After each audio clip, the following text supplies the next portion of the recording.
Muchísimas gracias, señor presidente. No les anime mucho a salir en la noche sevillana, que ya en su ADN está el salir y disfrutar. El lema del Congreso, de este 8º Congreso de CEAPI, es «Conectamos continentes, construimos oportunidades». Así que, como no podía ser de otra manera, este panel inaugural del Congreso va a poner el foco en los desafíos y oportunidades que nos unen como región y en el papel que deben jugar las empresas como un motor clave para construir un espacio de crecimiento y desarrollo. Nuria Vilanova va a moderar este panel inaugural en el que participan el presidente de CAF, el Banco de Desarrollo de América Latina y el Caribe, Sergio Díaz Granados, Carmen Gutiérrez, Global Head Family Office del Banco de Santander, y el presidente del Grupo ADVI, y como ya hemos dicho también, presidente de la edición de este Congreso de CEAPI, Manuel Contreras. Suyo, de todos ustedes, es el escenario.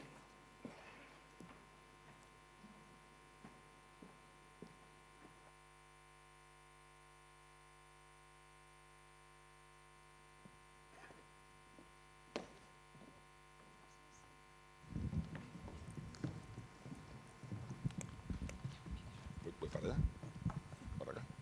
¿Cómo quieres que nos sienten? Tú tienes ya. Falta Manuel, que él tiene que poner micro, ¿vale? Muy bien.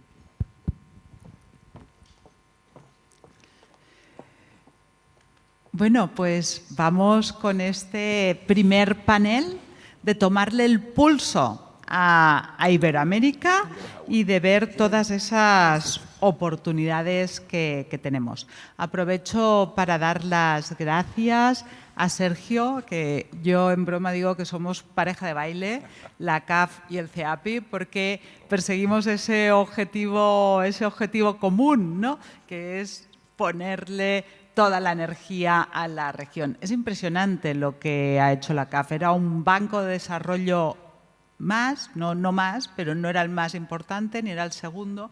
Hoy es el primer banco de desarrollo en la región, desde que Sergio le ha dado ese impulso. Aprovecho para darle las gracias al Banco de Santander. Ana Botín recibió también, cómo no iba a hacerlo, ese reconocimiento que tenemos del premio Enrique Iglesias. Está en esa galería de ilustres donde tenemos pues, los nombres que he mencionado antes que nos acompañaban, más Valentín Díez Morodo, que también nos ha acompañado. Nos faltan solo 2 de los premiados en este evento, ¿no? Y es que tiene mucho mérito que de 11 países, el mayor empresario del país, del resto, pues muchas veces el segundo, el tercero. Bueno, para nosotros todos sois importantes, ¿no? Pero tiene mucho mérito que hayáis encontrado ese tiempo para estar aquí. Y Manolo ya le había dado las gracias, ya estás microfonado, así que ya podemos empezar. Yo querría empezar con una pregunta. ¿Deberíamos darle las gracias al presidente de Estados Unidos, Donald Trump, por haber sido una de las claves que ha provocado el despertar de Europa? Ojalá despierte, de verdad, pero parece que se está consiguiendo, y por hacer que el mundo se dé cuenta de que se necesita grandes alianzas y que para Europa, para España por supuesto, pero para Europa, para Oriente Medio, para muchas regiones, incluido Estados Unidos, América Latina, es por fin objeto de deseo y de alianza. Empezamos con Carmen, por ejemplo. Claro, Nuria, buenos días y muchas gracias. Encantadas de estar aquí. Yo creo que Trump, sin lugar a dudas, es un factor, uno de los muchos factores y un catalizador importante hacia esa invitación de buscar nuevas alianzas globales. El COVID ya nos había invitado a hacer esta evaluación a las naciones, de evaluar su posición de vulnerabilidad para buscar una mayor autonomía y menor dependencia en materia económica y comercial. Y ese ejercicio hoy invita a las naciones de nuevo a decir, bueno, ¿en dónde estamos parados? Replantearse su lugar en el mundo y desde luego que abrirse a nuevas alianzas estratégicas que ayuden a fortalecer esa posición. Yo creo que Europa y Latinoamérica son socios naturales, compartimos cultura, compartimos valores y hay mucha complementariedad económica. Entonces se vuelve evidente y se vuelve necesaria formalizar y fortalecer aún más esta relación. En cuanto a Trump, bueno, sí, su política exterior proteccionista y la incertidumbre que trae a los mercados, desde luego que nos recuerda esta necesidad de ser más autónomos, de nuevo, de acercarnos y de que exista más cooperación entre estos bloques complementarios. Y bueno, por supuesto que considero importantísimo reforzar y este tipo de foros para reforzar ese tipo de alianzas. Muchas gracias. Querido Sergio. Bueno, muy buenos días, Nuria. Un saludo muy especial a Carmen, a Manuel también, y felicitarte nuevamente. Hay cierta fascinación por el origen de las cosas grandes, ¿no? Esos 10 años de SIAPE, yo creo que a todos nos entusiasma mucho, así que quiero felicitarte también, igual como lo ha hecho el presidente de la Junta. Creo que es un gran logro mantener esta idea persistente a lo largo del tiempo. Y esa idea de crear un textil entre Iberoamérica, un textil hispanoamericano que nos cubra, se hace más fuerte ahora con lo que está pasando. Y yo creo que yo no sé si dar las gracias a Trump, pero cierto que es como un despertador importante para todos nosotros, porque al final del día lo eligieron sabiendo lo que estaba diciendo y lo votaron. Entonces, yo creo que no hay que preguntarse si lo que está haciendo es una cosa que es una ocurrencia de los últimos meses, es realmente lo que propusieron. Entonces yo creo que hay un cambio profundo y yo creo que tenemos que interpretar ese cambio. Hay un cambio de un mundo que durante 80 años se movió en reglas multilaterales a reglas propias. Y yo creo que ese giro de pasar de lo multilateral a mis reglas o las reglas propias va a transformar completamente lo que está alrededor. Y como Europa, Estados Unidos y China hacen el 80% del comercio mundial, pues el espacio latinoamericano va a tener que moverse necesariamente en esa realidad. Entonces yo creo que tenemos una gran oportunidad enfrente. Yo lo veo siempre de manera optimista, de manera positiva. Trato de ver el vaso medio lleno, y entonces yo diría tenemos aquí una oportunidad de acercar más a Europa a América Latina. Tenemos este año la cumbre de CELAC Unión Europea en noviembre de este año. Tenemos dentro de un mes aquí mismo en Sevilla la cumbre de financiamiento del desarrollo. Yo creo que hay que aprovechar esas citas para ir reforzando más el mensaje de la necesidad de este espacio como antídoto, como protección especial para el crecimiento de América Latina y para el crecimiento de la relación transatlántica. Yo creo que es una coyuntura que tenemos que saber interpretar y aprovecharla, y no esperar con nostalgia que regrese un tiempo anterior. Yo no miraría para atrás, yo manejaría hacia adelante, y yo creo que lo que tenemos que hacer es acelerar este camino. Yo aspiraría que después del verano de este año se aprobara el acuerdo de Mercosur y Unión Europea. Eso sería lo que yo esperaría, y lo digo además porque yo fui ministro de Comercio en Colombia, me tocó poner en funcionamiento el acuerdo con la Unión Europea en el 2012, negociamos, y yo negocié, terminé la organización del acuerdo comercial con los Estados Unidos, y me recuerdo viéndolo como mi ángulo como exministro de Comercio, un factor fundamental, y es que no importan los contratos, los tratados, los acuerdos, lo que importa es la voluntad de hacer las cosas. Y si uno tiene un socio y el socio se para de la mesa, pues se rompe todo. Entonces, hoy estamos en esa circunstancia de que haber hecho reglas para evitar colocar aranceles, salirnos de esa idea de que si uno interfiere el comercio se desarrolla. Y pareciera que esas ideas que ya habían sido superadas están regresando nuevamente con fuerza ahora. Entonces yo creo que el rol de Europa y el rol de América Latina es preservar la comunidad, preservar esa unión, hacerla ensanchar, y por supuesto dentro de esos acuerdos lo más importante son las empresas. O sea, al final del día no importa lo que negocien los gobiernos, quienes hacen realidad los avances de los acuerdos son los empresarios. Yo creo que es la importancia de la cita de hoy. Muchas gracias. Muchísimas gracias. Pues vemos la oportunidad y y el papel fundamental de todos los que nos acompañáis. Manuel, tú y yo nos hemos hecho amigos en los aviones, porque mira que nos hemos recorrido América Latina. Cuenta un poco tu historia como empresario. Estábamos hablando antes de los momentos difíciles. Yo creo que aquí no hay nadie que no haya pasado por un momento muy difícil. ¿Cómo para ti fue una oportunidad América Latina y cómo ves el momento? Bueno, muchas gracias, Nuria, por invitarme a estar en este panel con tan ilustres personas y acompañado de este foro fantástico con empresarios de primer nivel de toda Iberoamérica. Mira, en nuestro caso, nosotros o yo empezamos a ver la oportunidad de salir fuera en el año 95, pero sí lo hicimos muy tímidamente. Correspondían con años de mucha bonanza en España, mucha inversión en nuestro sector y no se veía la necesidad. Es verdad que yo personalmente, yo venía de una empresa, soy sexta generación, súper consolidada por mi padre, con un equipo espectacular que funcionaba muy bien. Y entonces digo, oye, o busco mi hueco o no voy a tener nada que hacer. Y entonces pensé y digo, bueno, algún día se acabará esta bonanza, algún día el gobierno dejará de invertir de esta manera y empezamos a hacer pinitos fuera. Es verdad que con dos estrepitosos fracasos en principio, uno en Polonia, que fue terrible, y otro en Turquía, y por mor del destino salió una oportunidad en Chile y nos dijeron, oye, va a salir un aeropuerto en la región de Arica, en Chile, ¿por qué no le echáis un vistazo?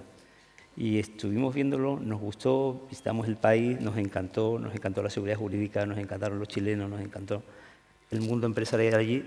Y ese fue el primer salto que dimos y la primera vez que estuvimos allí. Después pasó en España lo que pasó, el derrumbe del 2008, que fue espectacular. Nosotros nos pararon las administraciones, inversiones por 400 millones de euros, dejaron de pagarnos casi 300 y si no llega a ser por Iberoamérica, en esos momentos ya estábamos funcionando en México y en algún otro país, hubiésemos muerto. Es decir, para nosotros Iberoamérica es nuestra salvación, nuestro presente y nuestro futuro. Muchas gracias, muchas gracias. ¿Y el momento, Manolo?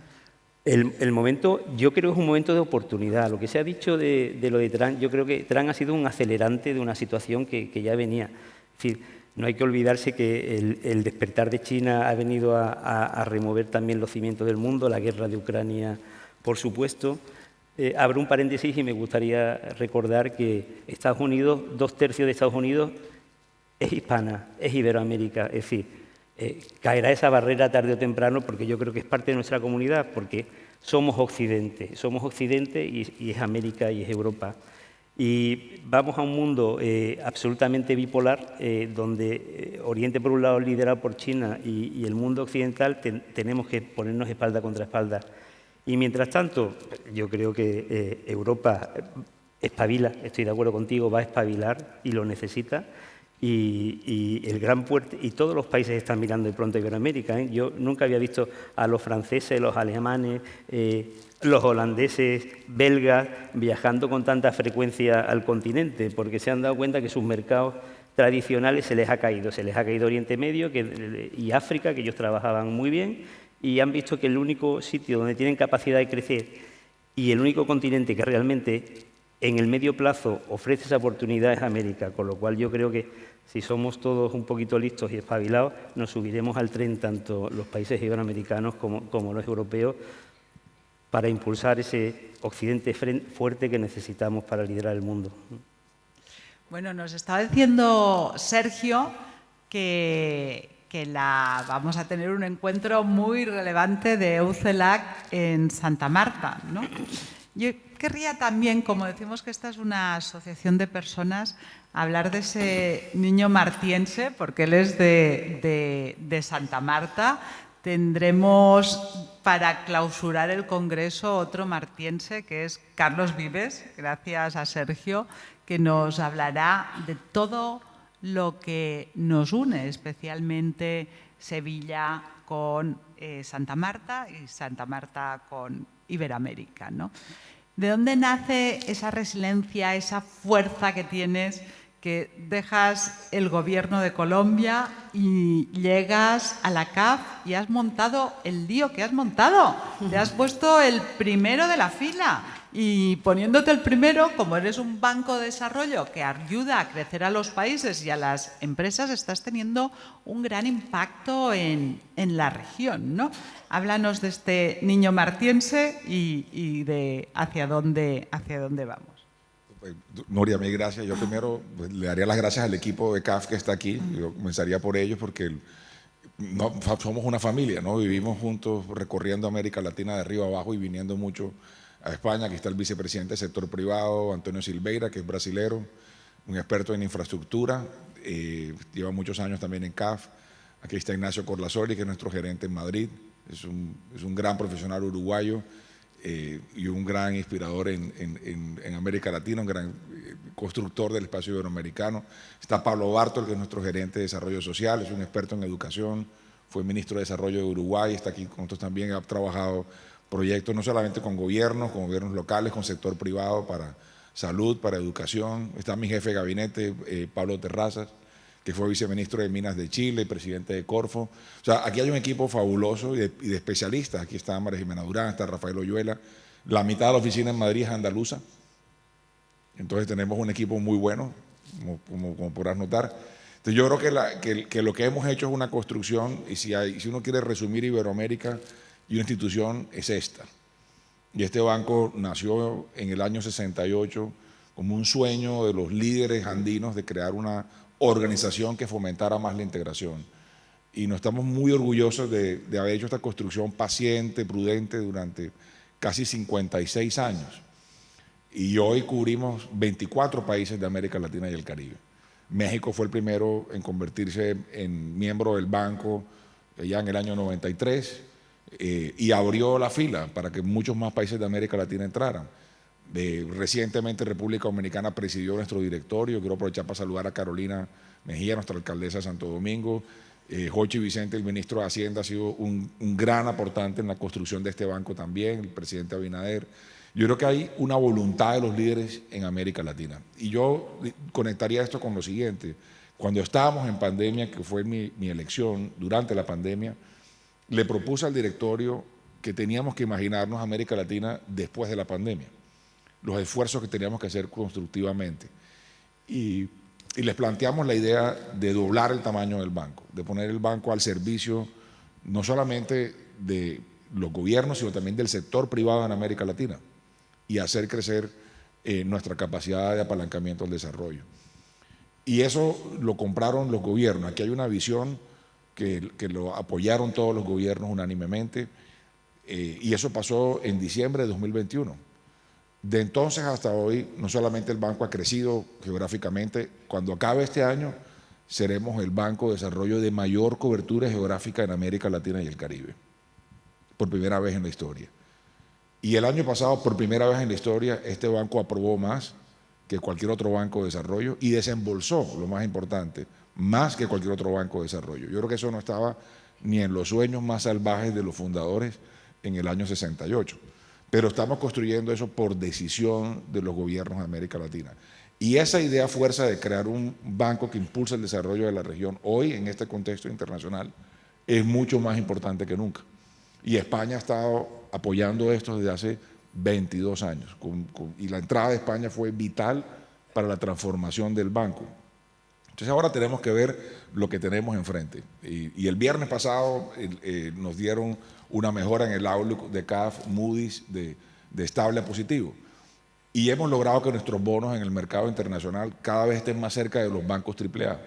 Y el año pasado este fue el emisor más grande no soberano de América Latina y el Caribe. Hicimos emisiones benchmark en el mercado de libras esterlinas y canalizamos casi 1.000 millones de libras esterlinas hacia el mercado de América Latina. De manera que hemos construido, yo lo digo siempre con el equipo, y por eso hablaba de la fascinación con el origen de las cosas, para entender dónde estamos hoy, pero sobre todo para imaginarnos a dónde podemos llegar. ¿Qué sueño yo? Y se lo dije al comisario de Comercio de la Unión Europea, yo sueño con que este banco se convierta en el gran constructor de los puentes entre Europa y América Latina. Tenemos esa gran oportunidad al frente. Queremos ver a toda Europa y a toda América Latina trabajando conjuntamente. Cuando se apruebe el acuerdo de comercio de Mercosur, habremos creado el área de libre comercio y de inversión más grande en América, en el mundo. 1.100 millones de personas, con el tamaño hoy un poquito más que la economía de los Estados Unidos. Si logramos trenzar eso bien, si logramos hacer eso bien, vamos a tener un espacio de crecimiento para las empresas pequeñas, medianas, grandes, un espacio para el conocimiento, un espacio para el desarrollo. Le daremos más seguridad a Europa sobre el origen de sus materias primas, para alimentos, para energía. Esta es una región solución y hay una compatibilidad de valores y de principios entre Europa y América Latina, y eso es lo que tenemos que comenzar a construir con fervor, con la tenacidad tuya, con la tenacidad de los empresarios, con perseverancia, con insistencia, pero tenemos que imaginarnos ese futuro y darle a la gente nuestra, y digo nuestra, a ambos lados del Atlántico, esperanza. Aquí no hay problemas de déficit de números, aquí no hay problemas de financiamiento, no hay problemas de ingeniería. Aquí el problema realmente es de esperanza y de confianza en las instituciones, y yo creo que este es un momento para empujar la carreta en esa dirección. Entonces, mis sueños de niño están aquí hoy, como tú decías, cuando cerraste los ojos, y por eso yo creo que mañana, yo no voy a poder estar acá, pero que estará Carlos Vives, porque yo creo que con la música a veces uno entiende mejor estos mensajes, y con los artistas uno logra penetrar mejor en la médula para la decisión. Tenemos que revitalizar la de raíz hispana, tenemos que revitalizarla, tenemos que dinamizarla al interior de ambos lados, tanto en España y como puente con Europa, como del lado nuestro, y revitalizarla junto con nuestra raíz indígena y con nuestra raíz afro también.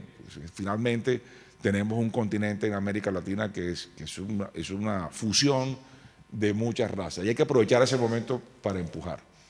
Y una cosa final, ayer en el Real Jardín Botánico lanzamos estos diálogos sobre biodiversidad. Si algún potencial tiene América Latina es su capital natural.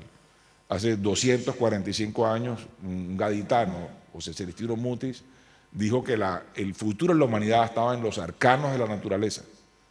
Y eso es América Latina. 60% de la biodiversidad mundial está en América Latina. Muchas de las respuestas a los problemas de la humanidad están en la naturaleza. Y está en ese laboratorio que hizo la naturaleza, que se llama América Latina y el Caribe. Entonces tenemos una gran oportunidad de desarrollar potenciales como nunca antes. A eso es lo que tenemos que apostarle hacia el futuro. Entonces hemos puesto el banco al servicio justamente de todo este propósito, y yo creo que esos son los vientos que van a hacer que el banco siga creciendo, pero para el servicio, digamos, de las empresas de la región, pero también de los gobiernos de la región. Muchas gracias. La región solución, y que puede serlo, hemos visto casos de cómo se te puede caer las 3/4 partes de la facturación en un día, cómo encima no te pagan, y puedes tener hoy una empresa pues el doble de grande que cuando le tocó a Manolo asumir la presidencia de AZBI, ¿no? El caso de Sergio, que no creció en una zona fácil. Santa Marta sufrió mucho la violencia de Colombia, pero que bueno, pues ha conseguido darle la vuelta al banco. Y tenemos a Carmen de México, bueno, del Banco Santander, se nota, el rojo corporativo que lleváis, ¿no? Pero México, que tantos españoles acogió después de la Guerra Civil y en las épocas más difíciles, más duras de España, donde aquí había hambre, donde aquí se pasaba muy mal, y eso no es tan lejos, lo han vivido nuestros padres.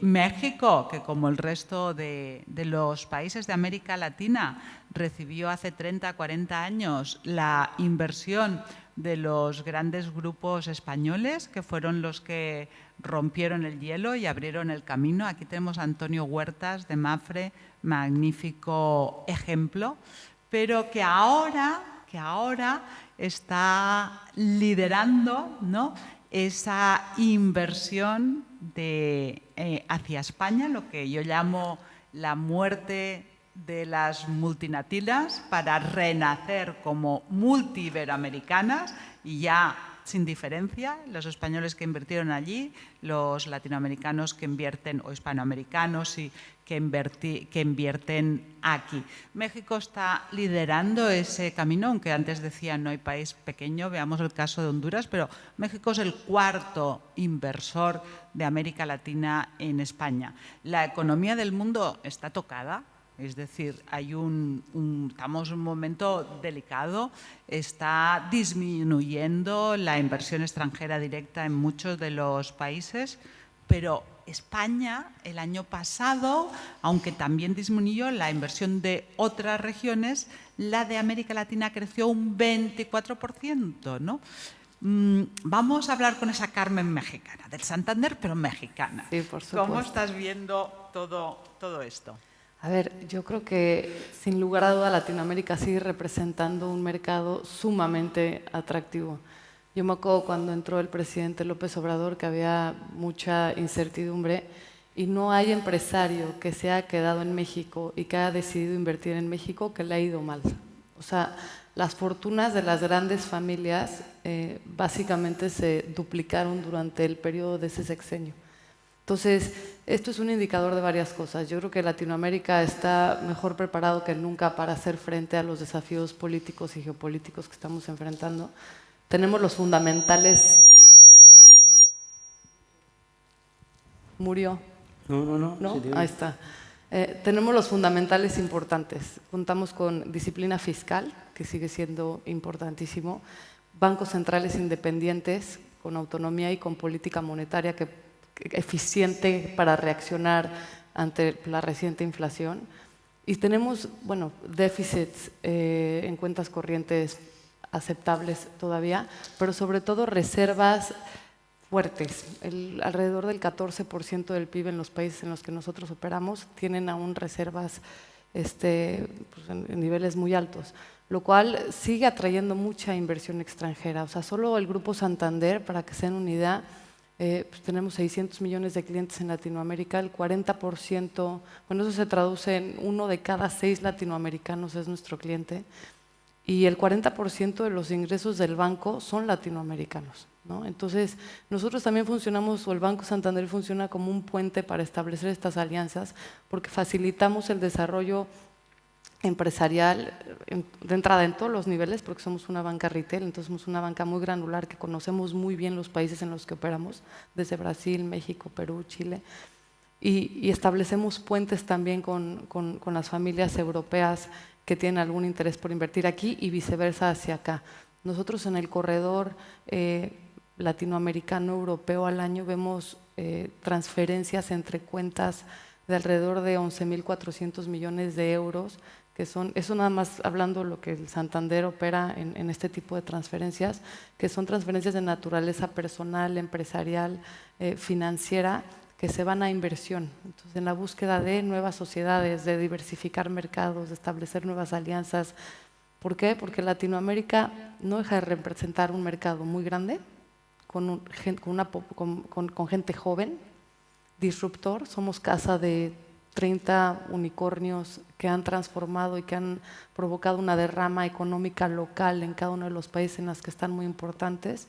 El ejemplo, por ejemplo, de Mercado Libre a mí me gusta mucho porque en Argentina desarrolló y educó a una población muy destacada ahora de programadores. Entonces, es un país referente en cuanto a la búsqueda de desarrollos tecnológicos. Ya no es necesario irte a India, irte a Asia, irte a China. Ya en Latinoamérica, Argentina se ha establecido como un hub tecnológico importantísimo como resultado del desarrollo y del éxito que ha tenido Mercado Libre.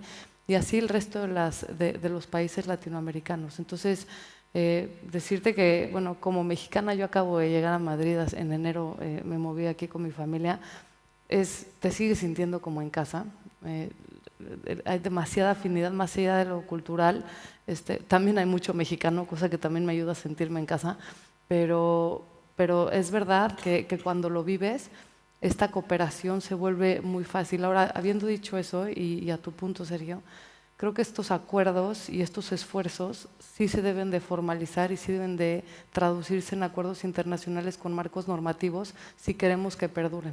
Y para eso el diálogo con los gobiernos y la cercanía a los que realmente se dedican a hacer política pública se vuelve fundamental si no queremos que se vuelvan en esfuerzos que se pierden dependiendo de la persona en turno que los liderea, porque quisiéramos tener a Nuria entre nosotros por el resto de nuestras vidas y los tiempos, pero pues sabemos que no es así. Entonces, hay que hablar, insistir sí. las veces que haga falta para ese diálogo. Sergio, nosotros hablamos de puente y de trampolín, ¿no? De empresas que invierten desde América en España, pero no para quedarse en España, para saltar al resto de Europa, para saltar a África, 14 kilómetros, nos recordaba Juanma, a veces para volver al continente y atacar pues, con todo ese currículum, con todo ese talento al mercado de Estados Unidos. Eso está pasando.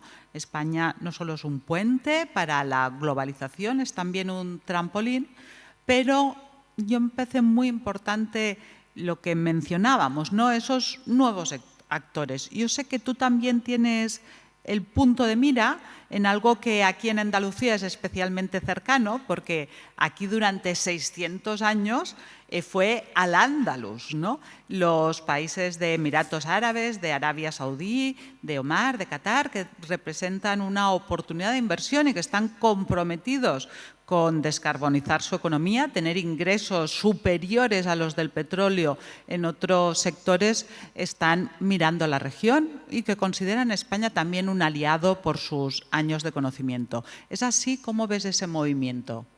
Yo creo sí, totalmente, y le aportaría solamente como dos ideas, pensando una en el corto plazo, en el tiempo. Aquí vamos a tener la primera reunión de ministros de Finanzas y Economía de América Latina y el Caribe el 30 de junio con fondos soberanos, con fondos árabes. Es la primera vez que la vamos a hacer. Y la hacemos en Andalucía porque hace todo el sentido. Como dijo el presidente Moreno, este espacio geográfico por miles de años ha fusionado culturas. Y tal vez si uno quiere ponerle espacio geográfico de Iberoamérica, es este. Yo creo que aquí queremos hacer esta reunión por primera vez. Nosotros en los últimos 4 años con el equipo, con Ignacio, hemos estado trabajando en acercarnos a cada uno de los fondos, suscribiendo acuerdos con ellos para hacer movilización de recursos a América Latina. Con éxito hemos casi hecho un despliegue de casi $2.000 millones del fondo PEC en América Latina en los últimos 3 años. Y casi que doblamos el tamaño de esa movilización en los últimos 3 años. Y fuimos el primer banco de desarrollo en firmar durante las sesiones de primavera del Banco Mundial un acuerdo con el Saudi Fund for Development. Entonces, la idea nuestra es juntarnos aquí el 30 de junio, lunes, los ministros de Finanzas, los ministros de Economía, con los fondos árabes, con CAF como articulador de esa reunión. E ir mirando hacia adelante oportunidades de más apalancamiento financiero, mirar sectores claves en América Latina. Sectores claves para nosotros son aquellos que puedan movilizar más inversión privada hacia América Latina. Recordemos que la región es una región con una capacidad muy grande mineroenergética. Nosotros hace 4 años cuando entramos al banco dijimos gas, por ejemplo, gas natural para nosotros es clave como transición y es clave para la estabilidad fiscal de América Latina. Hay 14 trillones de dólares en gas natural hoy en América Latina que están probados, que son reservas probadas de la región. Esos son 10 años de ingresos fiscales de América Latina.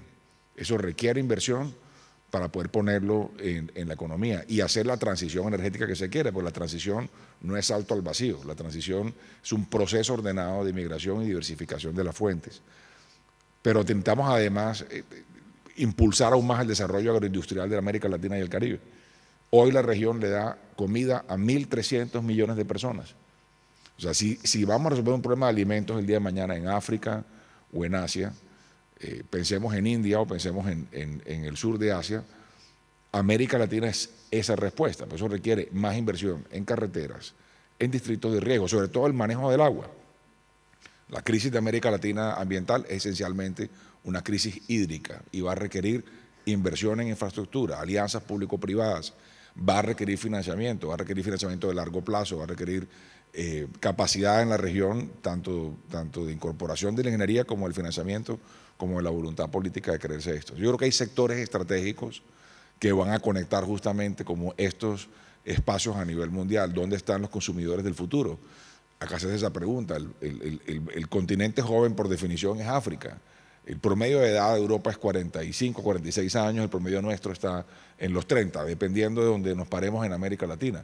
Tenemos un país muy joven con bono demográfico importante que es Guatemala, tenemos países ya muy adelantados en el envejecimiento como Uruguay, países que están en la mitad de esto como Colombia, como Chile.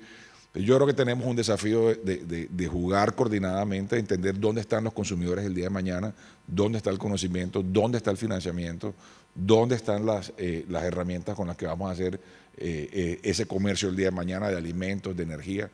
Y yo creo que si entendemos bien la composición de ese tablero y esta alianza transatlántica, que además es de valores, es de principios, es de comunidad, como lo decía Carmen ahorita, cuando uno llega aquí uno no se siente desconectado, se siente desconectado rápidamente. Entonces yo creo que tenemos que aprovechar todo eso para poder fraguar nuevos emprendimientos, nuevas ideas de negocio, una mayor expansión y sobre todo una mayor cobertura ante la incertidumbre que estamos viviendo, que nos va a acompañar por un buen rato. De manera que creo que tenemos todas las piezas, pero que hay que comenzar a hacer realmente la carpintería, dedicarnos efectivamente a que esto pase. Y yo creo que el compromiso del banco, del equipo que está aquí presente, de especialistas, son casi 900 especialistas en América Latina, repartidos en todos los países. Contigo hemos trabajado mucho en estas visitas, impulsando estos mensajes. Es utilizar lo que tenemos, utilicemos lo que tenemos a la mano, que es bastante, y yo creo que podemos construir muy buenas soluciones con la voluntad de todos. Gracias.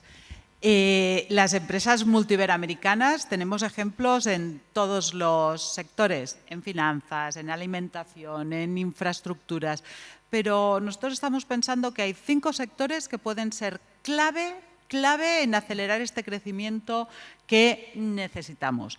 Esos 5 sectores son minería. Tenemos aquí a grandes representantes del sector minero, Paula Luxic, Francisca Ponce, Roque Benavides. Minería, agroindustria, este será uno de los temas importantes. Turismo, España, aquí tenemos a Simón Pedro Barceló. Tenemos también, creo que por aquí, a Amancio López y a su hija. Turismo. España recibe, con 47 millones de habitantes, 100 millones de turistas y toda esa experiencia la tenemos que poner en común porque, desde luego, América tiene unos recursos naturales, históricos, culturales maravillosos. Turismo, decía, energía y educación. 5 sectores estratégicos. Me quedo con minería, por ejemplo. He mencionado pues 3 de los grandes ejemplos inspiradores en la minería que hoy nos acompañan, pero es verdad que en el mundo de la minería los grandes son pues australianos, canadienses, estadounidenses, del Reino Unido también, ¿no? Yo te querría decir, Manolo, tú que has crecido haciendo alianzas y que representas algo muy importante en esta asociación y en Iberoamérica, que es la empresa familiar. ¿Cómo tenemos que hacer para que estas oportunidades las aprovechen los grupos de cada uno de los países o en alianza iberoamericana? ¿Cómo hacer que estas oportunidades en sectores estratégicos, en general en todos, la empresa familiar que tiene ese arraigo y que revierte en su país, dé el paso y aproveche la oportunidad? Pues mira, colaboración y cooperación, básicamente. Es decir, yo creo que aprovecho para saludar a mi socia Rocío Muñoz Cano, mexicana, que está aquí.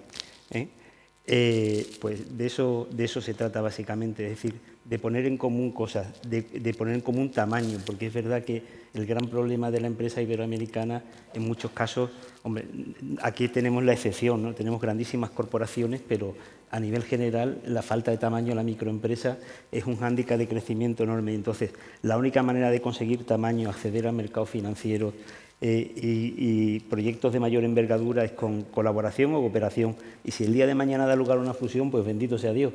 Pero lo importante es empezar a andar el camino colaborando. Y todos tenemos que aportar y todos tenemos que aprender. Es decir, yo he aprendido muchísimo de mis socios en Chile, en México, en Colombia, en Costa Rica. Todos tienen algo que aportar y tú también tienes algo que aportarles a ellos. Y juntos podemos hacer muchas cosas. Y esa colaboración además ha nacido proyectos en distintos países a los nuestros. Estoy en el caso de Rocío hablando para colaborar en terceros países, incluso con algún socio estamos hablando de la posibilidad de atacar mercados del norte de Europa con empresas iberoamericanas. Y yo creo que ese es el gran ejemplo que además debe seguir la política. Hablaba con razón Carmen que esto hay que llevarlo después al plano institucional y consagrarlo. Y sí necesitamos que la colaboración, la cooperación esté reflejada en las leyes. Es decir, no basta la buena palabra de un gobernante o de un presidente de república diciendo esto lo soluciono. Queremos que eso nos lo plasmen en las leyes y nos den la seguridad jurídica suficiente para avanzar y seguir en este camino. Me quedo con 3 conclusiones. Carmen, la política importa. Sergio, la región solución, la región oportunidad. Manolo Contreras, juntos sumamos más. Y yo querría también recordar que ayer tuvimos momentos muy importantes, ¿no? Por ejemplo, la jornada y el reconocimiento a mujeres, a Pilar, a Pita, a Alejandra y... Pilar, Pita, Alejandra, ay, perdón, y me he quedado en blanco. Las mujeres juegan un papel muy importante en nuestra... Perdón, y Mónica. El reconocimiento a 4 mujeres, pero 4 mujeres en representación de las muchas que están haciendo una Iberoamérica mejor. Tuvimos también la jornada de los jóvenes, este proyecto de futuro iberoamericano pasa por los jóvenes y con estos 2 grandes aspectos permítanme que también aproveche para dar las gracias a Telma, a Saidi, a Valentina, a Fátima, a Olga, a Pedro, ese maravilloso equipo del CEAPI que hace posible estos encuentros. Muchísimas gracias a todos.